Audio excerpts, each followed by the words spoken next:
know there is what I want to say, but I also know there is what you want to hear.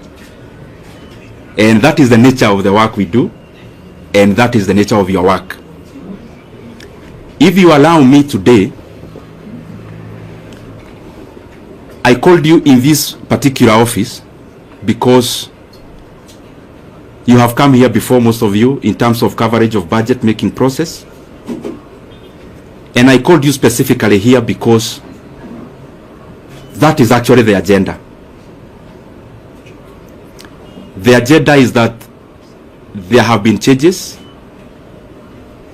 and I felt convinced within myself that given the pivotal role the position held in the workings of our country, in the workings of our nation, in the workings of our various government agencies, development, and every other thing, and because whatever we were doing, I was also updating you regularly, I thought it was important that I call you the way I have done, so that the things we've been reading and the things we have been seeing, I can clarify a few of them and also give my voice on it.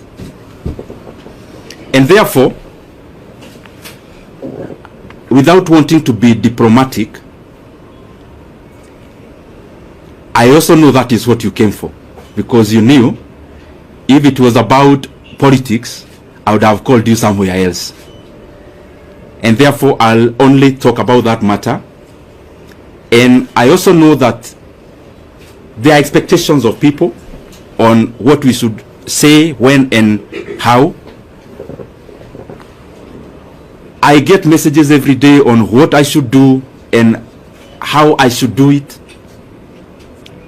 And it is not the appropriate time today for me to talk about those other things. And I am saying it in good faith because that is what we had planned to do.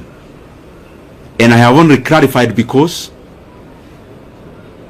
in the time I've been a politician, I know there is what you say, but there is also work to be done in terms of coverage. There is also what you may want to report. And that is given because that is the work of a media house. So I've clarified that so that I'll be open to a few questions afterwards. But I just highly request, I am here as a Kenyan. I speak when I want to speak. I know we have interacted in many forums. We know each other person's character in terms of where they need to invoke courage, where they need to invoke whatever they need to say. And I know for sure, you know, I'm not shy to say anything that I feel I need to say. So whatever I may leave unsaid today is basically based on the fact that the reason I called you is the one I'll talk about.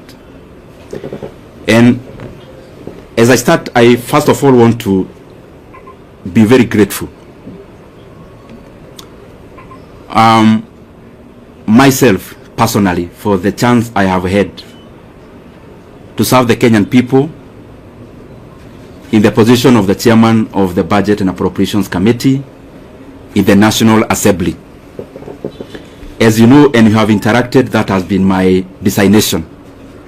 And that is work we did with a lot of dedication. And I am grateful for that opportunity. I am also very grateful to have interacted with many people as I serve as the chairman of the Budget and Appropriations Committee. Of course, working with the Honorable Mary Amase, who was the vice chairperson, and all the other members, all the other 25 members, incorporating myself and the vice chair who make us 27. I am truly grateful for that chance. That chance of serving as the chairman of the Budget and Appropriations Committee made me understand many things that I scarcely understood before. It made me know the workings of government in terms of its levels, its arms, departments and agencies of government, and how they work. And therefore, as much as it was work, it was also a profound learning experience that I am truly grateful for. I am also thankful for the fact that I had trained as an economist some many years back in KU. And when I got the chance to serve as the chairman of the Budget and Appropriations Committee, I had the first-hand learning of how macroeconomic parameters relate with each other.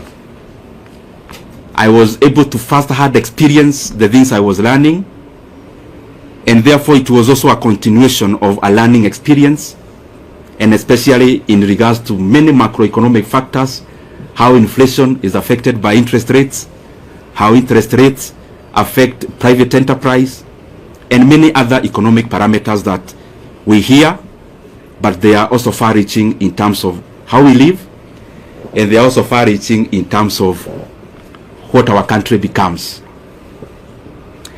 And by the way, out of that experience, in the year 2023, I realized I also needed to upgrade a little bit, because I singularly found that our country, yes, have many challenges, but the overarching challenge that we face as a country are economic challenges in nature. And given the chance I was serving in as the chairman of Budget Committee, I decided to also go back to school.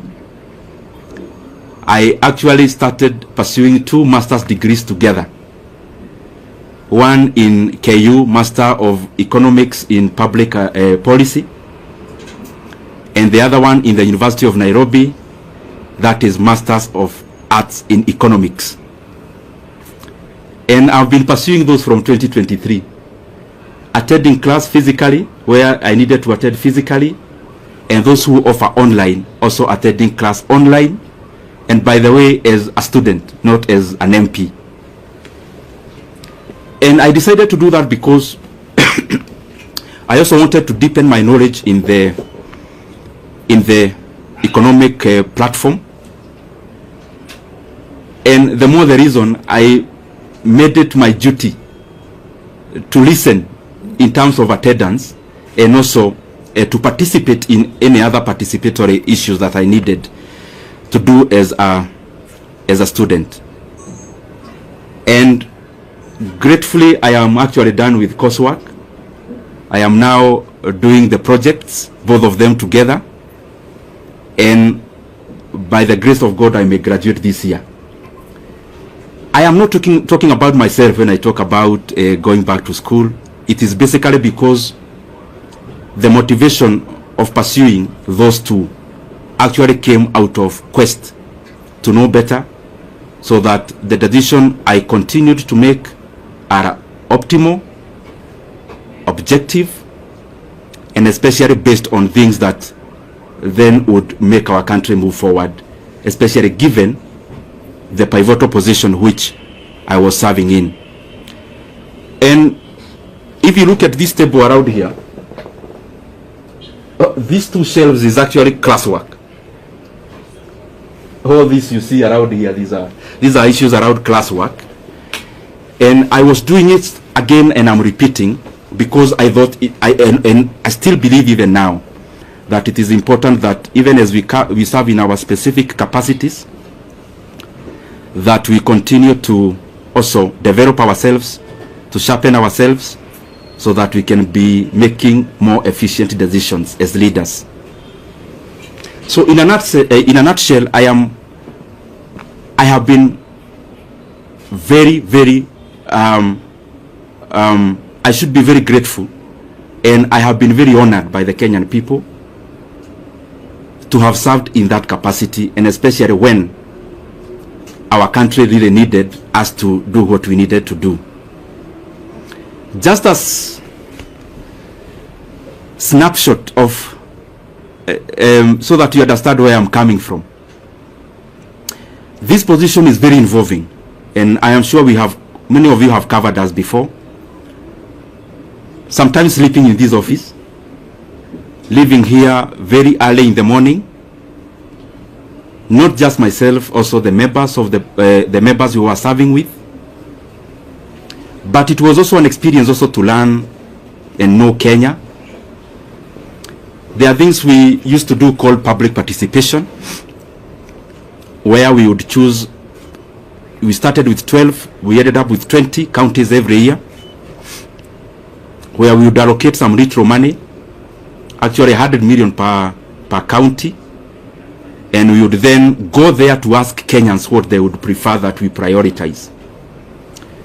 The last one, I was privileged to actually travel all the way to Madeira and interact with the people of Madeira, and I am glad that I have had many of such experiences to also relate what we do on the table and how that is far-reaching and how that affects the lives of the Kenyan people. For example, there when we went, the leaders were very categorical.